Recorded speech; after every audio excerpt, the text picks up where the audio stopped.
ഇത് ടി അഹമ്മദ് കുട്ടി ബാപ്പു, എൻ്റെ പിതാവ്. ഈ പാദങ്ങളിലാണ് ഞാൻ എൻ്റെ അക്ഷരങ്ങളെയും എൻ്റെ ജീവിതത്തെയും സമർപ്പിച്ചിട്ടുള്ളത്. കൊണ്ടോട്ടി അങ്ങാടിയിലെ കേവലം ഒരു ടാക്സി ഡ്രൈവറായിരുന്ന എൻ്റെ ഉപ്പ ഞാൻ 8ാം ക്ലാസ്സിൽ പഠിക്കുന്ന കാലം തൊട്ട് നാടകത്തോടുള്ള എൻ്റെ താല്പര്യം മനസ്സിലാക്കുകയും വായിക്കാൻ പുസ്തകങ്ങൾ കൊണ്ടുതരികയും വായനയുടെ ലോകത്തും പിന്നീട് എഴുത്തിൻ്റെ ലോകത്തേക്കും എന്നെ കൈപിടിച്ച് നടത്തിയ എൻ്റെ ഗുരുനാഥൻ കൂടിയാണ് എൻ്റെ ഉപ്പ. അതിലുപരി ജീവിതത്തിൽ ഇന്നോളം എനിക്കുണ്ടായിട്ടുള്ള ഏറ്റവും നല്ല സുഹൃത്തും. എൻ്റെ 21ാമത്തെ വയസ്സിൽ ഭൂമിയിൽ എന്നെ അനാഥനാക്കി എന്നിൽ നിന്നും അകന്നുപോയി.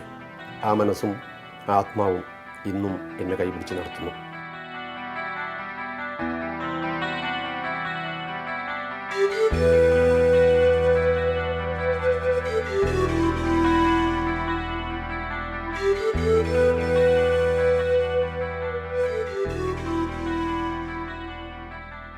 ഇത് ചന്ദ്രേട്ടൻ, എൻ്റെ ഉപ്പ ടി എ ബാപ്പുവിൻ്റെ ആത്മസുഹൃത്ത്. എന്നെ സംബന്ധിച്ചിടത്തോളം പിതൃതുല്യനായ മനുഷ്യനാണ് ചന്ദ്രേട്ടൻ. ഒരുപക്ഷെ എൻ്റെ രാഷ്ട്രീയ നിലപാടുകളെയും എൻ്റെ കലാപരമായ കാഴ്ചപ്പാടുകളെയൊക്കെ എൻ്റെ കുഞ്ഞുനാളിൽ എൻ്റെ മനസ്സിനെ സ്വാധീനിച്ചിട്ടുള്ള അപൂർവ വ്യക്തികളിൽ ഒരാളാണ് ചന്ദ്രേട്ടൻ. എൻ്റെ ഉപ്പ നഷ്ടപ്പെട്ടതിന് ശേഷം, മരിച്ചു പോയതിന് ശേഷം ആ സ്ഥാനത്ത് എനിക്ക് കാണാനുള്ള എൻ്റെ ചന്ദ്രേട്ടനാണത്. എൻ്റെ കുട്ടിക്കാലത്ത് ഞാൻ കണ്ടിട്ടുള്ള 2 സുഹൃത്തുക്കൾ എൻ്റെ ഉപ്പയും ഈ ചന്ദ്രേട്ടനും. അവർ രണ്ട് പ്രദേശക്കാരായിരുന്നു, 2 സമുദായക്കാരായിരുന്നു. അതൊന്നും അവരുടെ ജീവിതത്തിൽ ഞാൻ കണ്ടിട്ടില്ല. 79 എൻ്റെ പെങ്ങൾക്ക്, എൻ്റെ ഏക പെങ്ങൾ, അവിടെ വിവാഹം നടക്കുമ്പോൾ ആ വിവാഹത്തിന് വേണ്ടി ഈ ചന്ദ്രേട്ടൻ്റെ ചേച്ചിയുടെ ആ താലിയുടെ അത് മാത്രം മാറ്റി ബാക്കി എല്ലാ ആഭരണങ്ങളും കൊണ്ട് എൻ്റെ ഉപ്പൻ്റെ കൈ കൊടുക്കുക ചെയ്തിട്ടുണ്ട് ചന്ദ്രേട്ടൻ. അങ്ങനെയാണ് ആ വിവാഹം നടന്നത് എൻ്റെ അനിയത്തിയുടെ. അത് കഴിഞ്ഞ് കുറച്ച് കഴിഞ്ഞപ്പോൾ എൻ്റെ ഉപ്പ മരിച്ചുപോയി. ഉപ്പ മരിക്കുമ്പം ഉപ്പാക്ക് ഒരു സാമ്പത്തിക ഇടപാട് ബാക്കിയുള്ളത് ചന്ദ്രേട്ടനടുത്ത് നിന്ന് വാങ്ങിച്ച ഈ സ്വർണവും ഇതൊക്കെയാണ്. ചന്ദ്രേട്ടൻ മനസ്സിലതുണ്ടായിരുന്നില്ല. പക്ഷേ എൻ്റെ അമ്മാവനും ഉമ്മയൊക്കെ അത് മനസ്സിൽ സൂക്ഷിച്ചിരുന്ന കണക്ക് പല ക്രിയേറ്റിവിറ്റിയും പ്രോഗ്രാമൊക്കെ കിട്ടിയ സമയത്ത് ഞങ്ങൾ അതുമായിട്ട് ഇവിടെ ഈ വീട്ടിൽ വന്നപ്പോൾ ചന്ദ്രേട്ടൻ പറഞ്ഞൊരു വാക്കുണ്ട്.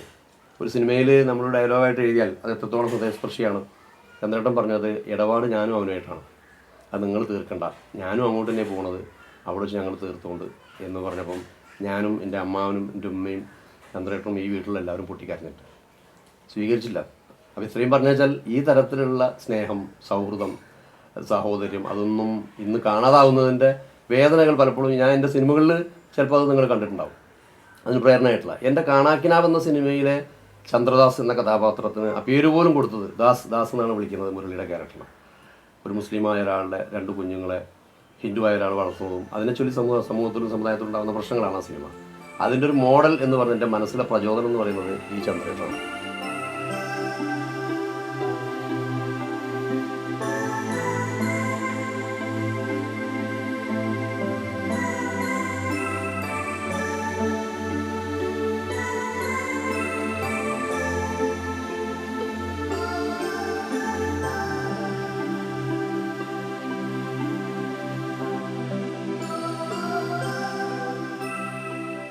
പണ്ട് ഇതൊരു ടൂറിസ്റ്റ് ബംഗ്ലാവായിരുന്നു എൻ്റെ കുട്ടിക്കാലത്ത്. രാത്രികാലങ്ങളിൽ ഒന്നുകിൽ വിളക്ക് കത്തിച്ച് വെച്ചോ അല്ലെങ്കിൽ മെഴുതിരി കത്തിച്ചോ രാത്രിയിൽ ആ വെളിച്ചത്തിലാണ് ഞങ്ങളുടെ നാടക റിഹേഴ്സൽ നടത്തിയിരുന്നത്. അത് ഇപ്പോൾ ഓർക്കുമ്പോൾ ഒരുപാട് സന്തോഷിപ്പിക്കുന്നതും ഒരുപാട് വേദനിപ്പിക്കുന്നതുമായിട്ടുള്ള അനുഭവങ്ങളുണ്ട്. എൻ്റെ ഒരു ജ്യേഷ്ഠ സഹോദരൻ, എൻ്റെ മൂത്തമ്മാവൻ്റെ ഇളയ മകൻ, ഞങ്ങളെല്ലാവരും കുഞ്ഞു എന്നാണ് വിളിച്ചിരുന്നത്, അബൂ സാലിഹ്, നല്ലൊരു ആക്ടറായിരുന്നു. എൻ്റെ നാടകങ്ങളിൽ, ഒരുവിധ നാടകങ്ങളിലൊക്കെയും മുഖ്യ കഥാപാത്രത്തെ അവതരിപ്പിച്ചിരുന്നതും കുഞ്ഞുമാണ്. ഈ സ്ഥലത്ത് വന്നപ്പോൾ ഇവിടെ നടന്ന റിഹേഴ്സലുകളും ഒക്കെ ഓർത്തുപോയി. 22ാമത്തെ 23ാമത്തെ വയസ്സിൽ എന്തോ ചില മാനസിക അസ്വാസ്ഥ്യങ്ങൾ കാരണം എൻ്റെ ജ്യേഷ്ഠൻ ആത്മഹത്യ ചെയ്യാനുണ്ടായത്. ആ ഒരു ഓർമ്മ കൂടി ഇവിടെ വന്നപ്പോൾ ഉണ്ടായി.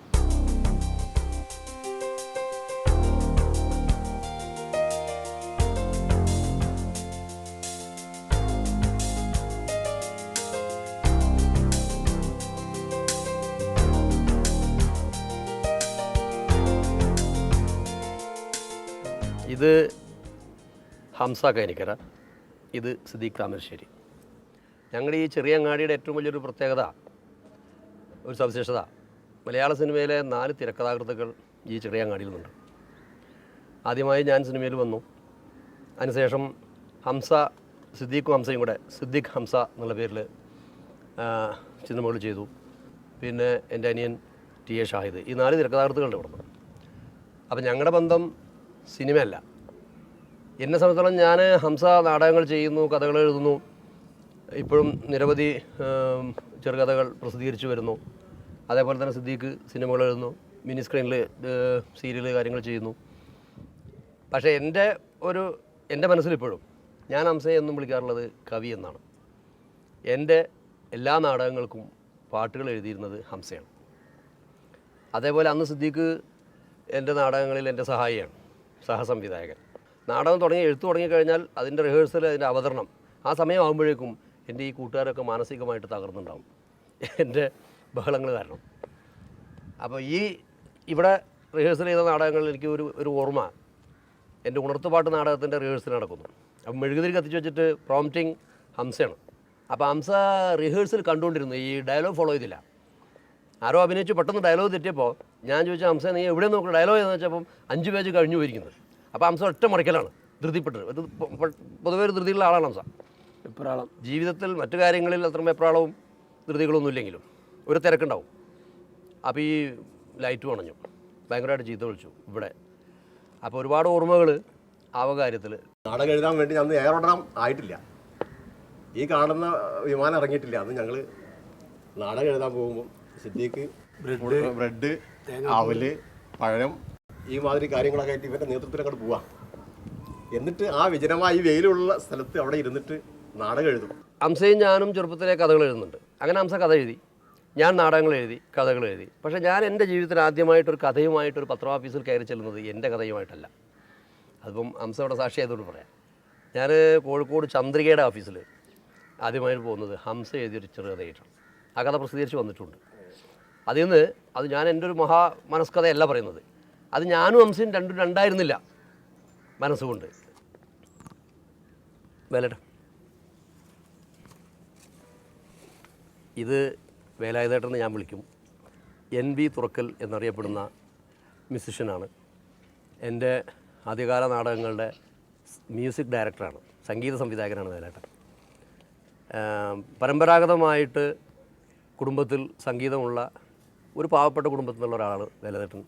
അന്നും ഇന്നും നമ്മുടെ എല്ലാ കലാപ്രവർത്തനങ്ങൾക്കും നമ്മളെ കൂടെ നിൽക്കുകയും നമുക്ക് വേണ്ടി പ്രാർത്ഥിക്കുകയും അതിൽ സന്തോഷിക്കുകയും ചെയ്യുന്ന 2 തരത്തിലാണ് കൂട്ടുകാർ. അതെവിടെയും അങ്ങനെയാണ്. പ്രത്യേകിച്ചും നമ്മൾ സിനിമയിലോ മറ്റല്ലോ രംഗത്തൊക്കെ എത്തിപ്പെടുമ്പോൾ ഒരുതരം മാനസികമായ അസൂയ വളരുന്ന കൂട്ടുകാരുണ്ട്. നേരെ മറിച്ച് ഒരു സുഹൃത്തിൻ്റെ വളർച്ചയിൽ സന്തോഷിക്കുകയും അഭിമാനിക്കുകയും ചെയ്യുന്ന കൂട്ടുകാരുണ്ട്. എന്നെ സംബന്ധിച്ചിടത്തോളം എൻ്റെ കൂട്ടുകാരൊക്കെയും തന്നെ നമ്മൾ എന്തെങ്കിലുമായി തീരുന്നുണ്ടെങ്കിൽ അതിൽ സന്തോഷിക്കുന്നവരാണ്.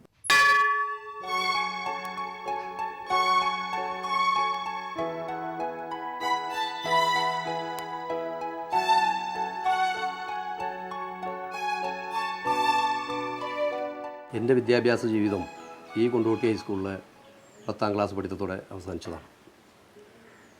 ഈ 10ാം ക്ലാസ് വരെ എന്നെ ഒന്ന് എത്തിക്കാൻ വേണ്ടിയിട്ട് എൻ്റെ നിരവധി ഗുരുനാഥന്മാർ കഷ്ടപ്പെട്ടിട്ടുണ്ട്. പക്ഷേ അതിലെൻ്റെ ജീവിതത്തിൽ ഒരിക്കലും എനിക്ക് മറക്കാനാവാത്ത, എക്കാലത്തെയും എൻ്റെ മനസ്സിലെ എൻ്റെ ഗുരുനാഥൻ മജീദ് മാഷാണ് ഇരിക്കുന്നത്.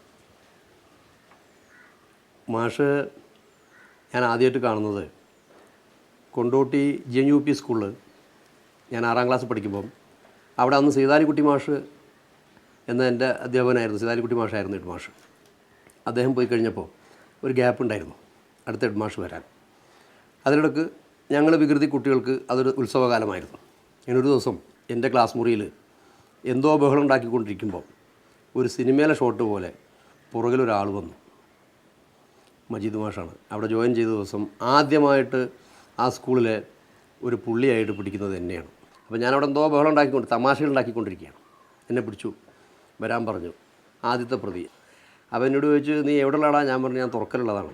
തുറക്കലെവിടെ? ഞാൻ പറഞ്ഞു, തുറക്കൽ ടൗണിൽ തന്നെ. തുറക്കൽ എന്നാടാ ടൗണായി എന്ന് ചോദിച്ചിട്ടുണ്ട്. അപ്പോൾ മാഷ് എന്നോട് പറഞ്ഞൊരു കാര്യം ചെയ്യും, വീട്ടിൽ ആരുള്ളതെന്ന് വെച്ചാൽ കൂട്ടിയിട്ട് വാന്ന് പറഞ്ഞു. അപ്പോൾ ഞാൻ പറഞ്ഞു, എൻ്റെ ഉപ്പ മൈസൂരിലാണ്. എന്താ എൻ്റെ ഉപ്പാക്ക് ജോലി? ട്രാൻസ്പോർട്ടിൽ ഡ്രൈവറാണ്. അപ്പോൾ ആയിക്കോട്ടെ, മൈസൂരിൽ നിന്ന് എപ്പോഴാണ് മൂപ്പർ വരുന്നത് വെച്ചാൽ അന്ന് ഇങ്ങോട്ട് വന്നാൽ മതിയിട്ടോ എന്ന് പറഞ്ഞു. അപ്പോൾ ഞാൻ അന്ന് എന്തോ ഒരു കുഴപ്പമവിടെ ഉണ്ടാക്കിയിട്ടുണ്ടാവുമെന്ന് ഉറപ്പാണ്. അത് ഞാൻ വീട്ടിൽ ചെന്ന് പറഞ്ഞു. അപ്പോൾ എൻ്റെ ശത്രു വന്നിരിക്കുകയാണ് എൻ്റെ ജീവിതത്തിൽ. അങ്ങനെ അവസാനം ഉപ്പാനോട് പറഞ്ഞപ്പോൾ ഇപ്പോൾ ഞാൻ പറഞ്ഞു, ഇങ്ങനെ മജീദ് മാഷ് എന്നാണ് പേരെന്ന് പറഞ്ഞു. അപ്പോൾ ഉപ്പാക്ക് എന്തോ അറിയാം. അങ്ങനെ ഉപ്പ എൻ്റെ കൂടെ വന്നു. അങ്ങനെ ഉപ്പാനെ ഓഫീസ് റൂമിൽ വെച്ച് മജീദ് മാഷ് കാണുന്നു. അപ്പം ചോദിച്ച ചോദ്യം ഡയലോഗ് ഇതാണ്, അത് ഞാൻ ഇപ്പോഴും ഓർക്കുന്നു. ഉപ്പാനോട് ചോദിച്ചു, ബാപ്പോ ഇതാരാത്? അപ്പോൾ എൻ്റെ മോനാണ്. ആ അത് ശരി, എൻ്റെ മോനല്ലേ, എന്നാൽ നീ ഇവിടെ നിൽക്കേണ്ട കാര്യമില്ലേ, പോയിക്കോ, ബാക്കി ഞാനായിക്കോളാമെന്ന് പറഞ്ഞു. അന്ന് മുതൽ ആ സ്കൂളിലെ മറ്റെല്ലാ കുട്ടികളെയും ശ്രദ്ധിക്കുന്നതിലപ്പുറമുള്ളൊരു ശ്രദ്ധ എനിക്ക് നേരെ എന്തിനോ ഉണ്ടായിരുന്നു എൻ്റെ മജീദ് മാഷ്ക്ക്.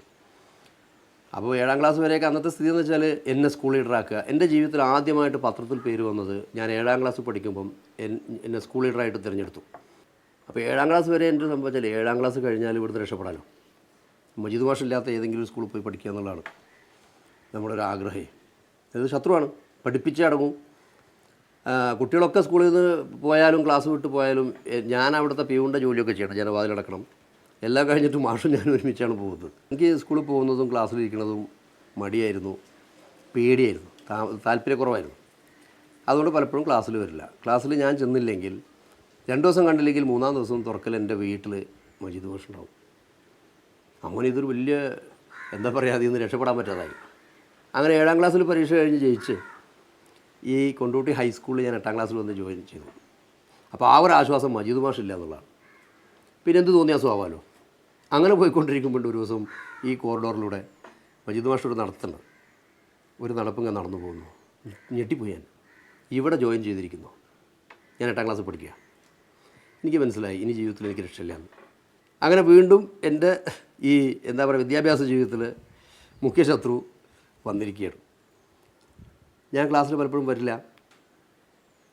ഇങ്ങനെ ഇരിക്കുമ്പോൾ എനിക്കിങ്ങനെ തോന്നി, ഇതിൽ നിന്ന് രക്ഷപ്പെടാൻ ഒറ്റ മാർഗ്ഗമേ ഉള്ളൂ. ജീവിതം മടുത്തു എനിക്ക്, വിദ്യാഭ്യാസം മാത്രമല്ല ജീവിതം തന്നെ മടുത്തു. അങ്ങനെ എൻ്റെ വീട്ടിൽ നിന്ന് അന്ന് എന്തോ ചില്ലറ പൈസ എൻ്റെ ഉപ്പ കൊണ്ടുവച്ച പൈസ ഞാൻ മേശയിൽ നിന്ന് വൈകുന്നേരം അടിച്ചു മാറ്റി എൻ്റെ ഉമ്മയുടെ കയ്യിൽ നിന്ന് ഒരു ഗ്ലാസ് കഞ്ഞിവെള്ളവും വാങ്ങി കുടിച്ചിട്ട് നാട് വിടുകയാണ് മദ്രാസിലേക്ക്. കാരണം രക്ഷപ്പെടാൻ വേണ്ടി, മജീദ് മാഷ കയ്യിൽ നിന്ന് രക്ഷപ്പെടാൻ. പക്ഷേ അതൊരാഴ്ച നിലനിന്നുള്ളൂ ആ പ്രവാസം. ഒരാഴ്ച കഴിഞ്ഞ് കാശ് കഴിഞ്ഞപ്പോൾ തിരിച്ചു വരേണ്ടി വന്നു. തിരിച്ച് വീണ്ടും സ്കൂളിൽ വന്നപ്പോൾ കുട്ടിയോട് വീണ്ടും പറഞ്ഞു മജീദ് മാഷ്, ഇത് ആളെത്തിയിട്ടുണ്ട്, നാട് വിട്ടു പോയതായിരുന്നു. എന്നെ ഒരിക്കലും വിട്ടില്ല, എന്നെ പഠിപ്പിച്ചുകൊണ്ടേയിരുന്നു. പക്ഷേ പിന്നീട് ഞാൻ മനസ്സിലാക്കിയൊരു കാര്യം, ആരാണൊരു ഗുരുനാഥൻ? നമ്മൾ വഴിതെറ്റിപ്പോകുന്ന ഓരോ വഴികളിലും ഓരോ വഴിത്തിരിവിലും എൻ്റെ കൂടെ മജീദ് മാഷ്. ഇനി അതൊന്നും അല്ലാത്തൊരു കാര്യം എന്ന് വെച്ചാൽ ഈ യൂത്ത് ഫെസ്റ്റിൽ നടക്കുമ്പോഴാണ് ഞാൻ സജീവമാകുന്നത് സ്കൂളിൽ. അപ്പോൾ അതുവരെ ഞാൻ ഈ ക്ലാസ്സിൽ വരാതിരിക്കും.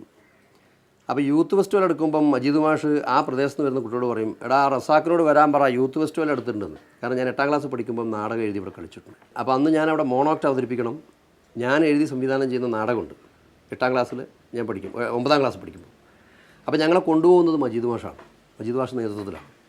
അപ്പോൾ അത്തരം ഘട്ടത്തിലെത്തുമ്പോൾ നമ്മൾ ക്ലാസ്സിൽ കാണുന്ന മാഷല്ല അപ്പോഴത്തെ മാഷ്, ഞങ്ങളുടെ ഏറ്റവും നല്ല കൂട്ടുകാരൻ. മഞ്ചേരിയിൽ മാഷിൻ്റെ ഒരു സുഹൃത്തിൻ്റെ കയ്യിൽ നിന്നാണ് ഞാനൊരു ജഡ്ജിയായിട്ടൊക്കെയാണ് അഭിനയിക്കുന്നത്. അപ്പോൾ അതിനുള്ള ഉടുപ്പും കുപ്പായൊക്കെ വാങ്ങിച്ചു തരുന്നു.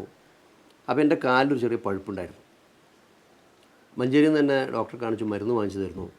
രാത്രി എനിക്ക് ഗുളികയും തന്ന് കിടത്തി ഉറക്കുന്നു മാഷ്. അപ്പോൾ കുറേ ഡെസ്കുകൾ ഇങ്ങനെ ഇട്ടിട്ട് അതിന് മുകളിൽ മാഷ് കിടക്കുന്നു, താഴെ ഞങ്ങൾ കുട്ടികളൊക്കെ കിടക്കുന്നു. അപ്പോൾ പിറ്റേ ദിവസം എനിക്ക് എൻ്റെ നാടകം അവതരിപ്പിക്കണം. മോണാക്റ്റുണ്ട്. നിലമ്പൂർ കാട്ടിനകത്ത് പോയിട്ട് ലോകത്തിലെ ഏറ്റവും വലിയ തേക്കോ അങ്ങനെ എന്തോ ഒരു സംഭവം ഉണ്ടല്ലോ, അരുവാക്കോട് ഫോറസ്റ്റ്, അവിടെ കൊണ്ടുപോയിട്ടാണ് എന്നെ കൊണ്ട് റിഹേഴ്സൽ ചെയ്യിച്ചത്. അന്ന് അതിൻ്റെ ചരിത്രവും പറഞ്ഞു തന്നു മാഷ്. 6 മണിക്കൂർ കഴിഞ്ഞൊരു ഗുളികയും കൂടി ഞാൻ കഴിക്കേണ്ടതുണ്ട്, അല്ലെങ്കിൽ പിറ്റേ ദിവസം എൻ്റെ കാല് പഴുത്താൻ നടക്കില്ല.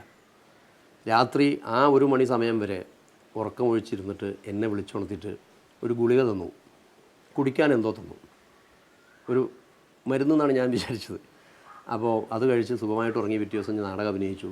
അവിടെ എനിക്ക് ഡിസ്ട്രിക്റ്റിൽ പ്രൈസ് കിട്ടി, മിമിക്രി മോണോക്റ്റിൽ 2nd പ്രൈസ് കിട്ടി, നാടകത്തിന് പ്രൈസ് കിട്ടി. എൻ്റെ കലാജീവിതത്തിൽ, എൻ്റെ വിദ്യാഭ്യാസ ജീവിതം 10ാം ക്ലാസ് വരെ ഞാൻ 10ാം ക്ലാസ് പരീക്ഷ എഴുതാൻ കാരണക്കാരനായത് ഈ ഗുരുനാഥനാണ്. അല്ലേ ഞാൻ എന്നോ അത് ഇട്ടിട്ട് പോയിട്ടുണ്ടാവും. കാലിൽ മുറിവ് വന്നപ്പോൾ ഈ പഴുപ്പുണ്ടായപ്പോൾ എനിക്ക് ഗുളിക തന്നു. അപ്പോൾ അന്ന് മാഷൊരു സത്യം വെളിപ്പെടുത്തി. അത് ഡോക്ടർ ജോസഫ് മുക്കട സ്ഥിരം അത് ചെയ്യിപ്പിക്കുന്ന ആളായിരുന്നു. അപ്പോൾ അടുത്ത ദിവസം അഭിനയിക്കണം എന്നുണ്ടെങ്കിൽ അതിൻ്റെ സപ്പോർട്ടും കൂടെ ആവശ്യമാണ് എന്നും ദഹനം കൂടുതൽ ശക്തിപ്പെടുകയും വേണമെന്നും പറഞ്ഞ് അന്ന് തന്നത് പെൻഡിറ്റ്സ് 200 വിത്ത് 1 ounce വൈന അത് അയാളെ വീട്ടിൽ നിന്ന് എടുത്തു തന്നതാണ്. അത് തന്നെ ഇന്നതാണെന്നുള്ള വിവരം അത് കഴിഞ്ഞതിന് ശേഷം പിന്നീട് ഞങ്ങൾ സംസാരിക്കുമ്പോഴാണ് എനിക്ക് തന്നെ മനസ്സിലാക്കാൻ സാധിച്ചത്. പക്ഷേ അങ്ങനെ ആയിരുന്നു അതിൻ്റെ തുടക്കം.